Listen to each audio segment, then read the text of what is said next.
So there's lots of things going on in the world. The series finale of Game of Thrones aired on Sunday. The Oculus Quest was just released.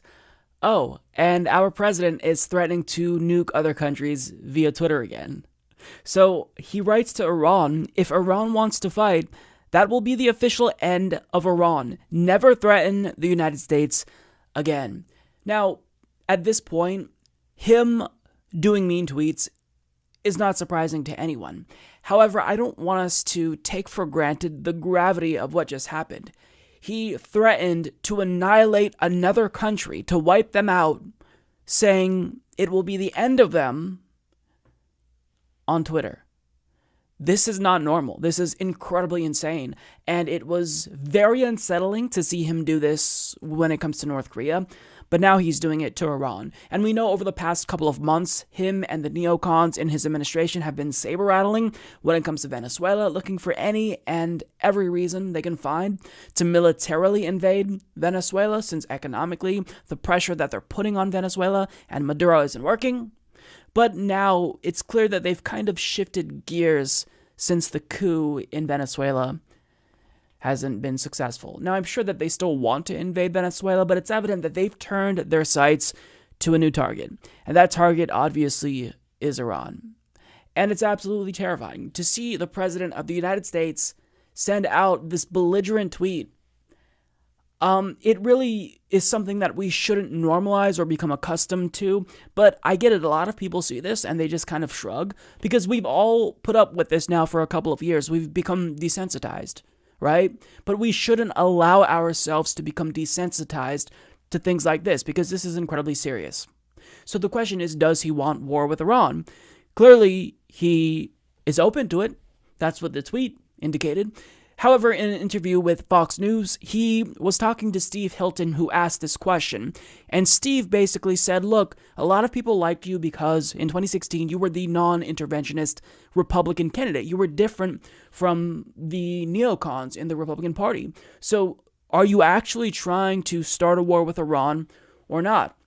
So he's going to go on here to answer Steve's question in the most baffling, incoherent way. He will abruptly change subjects. He'll answer a different question than the one he was asked. Like, it's clear that the dude's brain is melting out of his ears. Like, he is losing it. He is absolutely losing it.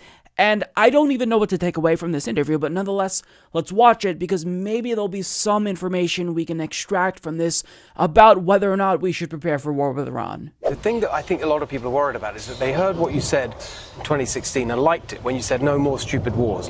And then they hear these stories about troops and so on. I just don't want them to have nuclear weapons. And they can't be threatening us. And you know, with all of everything that's going on, and I'm not one that believes, you know, I'm not somebody that wants to go into war, because war hurts economies, war kills people, most importantly, by far most importantly. Right. I think that if you look, when I went to North Korea, there were nuclear tests all the time, there were missiles going up all the time. We had a very rough time, then we got along. We'll see what happens right now. Right now, I don't think I told him when I left Vietnam when we had the summit, I said to Chairman Kim, and I think very importantly, I said, look, you're not ready for a deal, because he wanted to get rid of 1 or 2 sites, but he has 5 sites. I said, what about the other 3 sites? That's no good. We're going to make a deal. Let's make a real deal. But they haven't had any tests over the last 2 years. It's zero. There's a chart, and it shows 24 tests, 22 tests, 18 tests. Then I come, and once I'm there for a little while, you know, we went through a pretty rough rhetorical period. But once I'm there for a little while, no tests, no tests, no tests. So let's see what happens. So but you cannot let Iran have nuclear weapons. I want to read you something Lindsey Graham said. Okay. Your friend Lindsey Graham. Yes.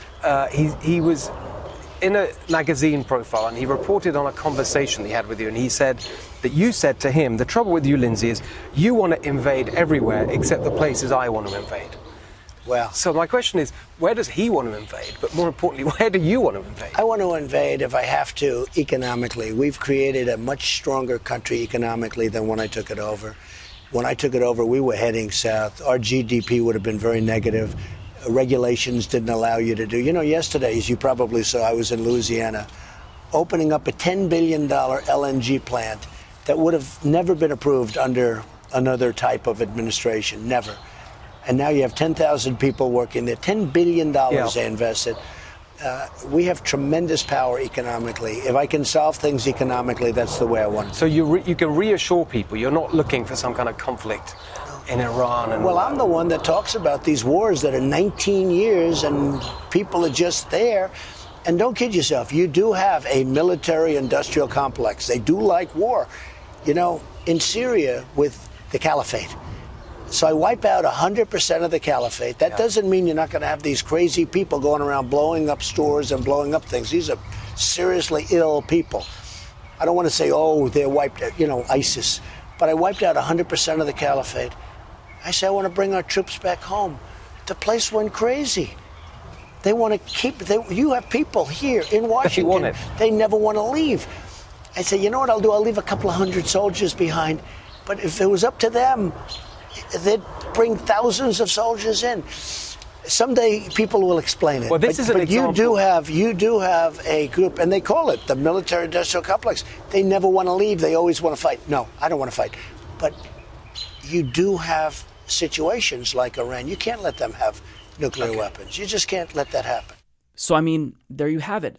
I don't know what to take away from that. That was incredibly difficult to follow. It's clear that he is having a difficult time collecting his thoughts. He says, quote, I want to invade if I have to economically, in response to a question about what countries you want to invade. Because Steve Hilton asked him the question, Lindsey Graham said that him and you disagree on which country you should invade. And Steve says, well, which countries do you want to invade? Trump says, I want to invade if I have to economically. And he then shifts to talking about the economy. Oh my God. He's like a toddler. Or like a dog. Like you have to try to struggle to maintain his attention. You got to keep snapping at him. Hey, we're talking about foreign policy. What are you doing? We're not talking about the economy currently. We're talking about foreign policy. Stay focused. It's insufferable. It's insufferable.